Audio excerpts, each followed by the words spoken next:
પ્રેમવતી રેસ્ટોરન્ટને પાલિકાએ 10,000 રૂપિયાનો દંડ ફટકાર્યો છે। અમદાવાદમાં પ્રેમવતી રેસ્ટોરન્ટને એએમસીએ દંડ ફટકાર્યો છે। ગ્રાહકને એક્સપાયરી ડેટવાળા થેપલા પધરાવી દીધા હતા, જેના કારણે આ દંડ ફટકારવામાં આવ્યો છે। આ મામલે ગ્રાહકે એક વિડીયો બનાવી તેને વાયરલ કર્યો। વિડીયો વાયરલ થતાં એએમસીએ તપાસ કરી હતી અને તપાસમાં બેદરકારી જોવા મળતા રૂપિયા 10,000નો દંડ ફટકારવામાં આવ્યો છે। શાહીબાગમાં આવેલ બીએપીએસ સંચાલિત પ્રેમવતીમાં ગ્રાહકને આવો કડવો અનુભવ થતાં અનેક તર્ક વિતર્ક સર્જાઈ રહ્યા છે। અગાઉ એક ગ્રાહકે પ્રેમવતી રેસ્ટોરન્ટમાં ખાદ્ય પદાર્થમાં વંદો નીકળવાની ફરિયાદ કરતો વિડીયો વાયરલ કર્યો હતો। તેને પગલે એએમસી ફૂડ વિભાગે પ્રેમવતી ઉપાહાર ગૃહ અને રેસ્ટોરન્ટને સીલ કર્યું હતું।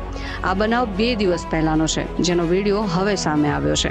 લોકોનું કહેવું છે કે એએમસી ફૂડ વિભાગ દ્વારા મોલ ગૃહ મંડળીઓમાં વેચાતી ખાદ્ય ચીજોના પેકિંગ સાથે ચેડા કરાયા છે કે નહીં, મેન્યુફેક્ચરિંગ ડેટ, એક્સપાયરી ડેટ, મૂળભૂત વિગતો છુપાવવા સ્ટીકર લગાવાયા છે કે નહીં તે પણ તપાસવું જોઈએ, પરંતુ એએમસી ફૂડ વિભાગ આવી બાબતોનું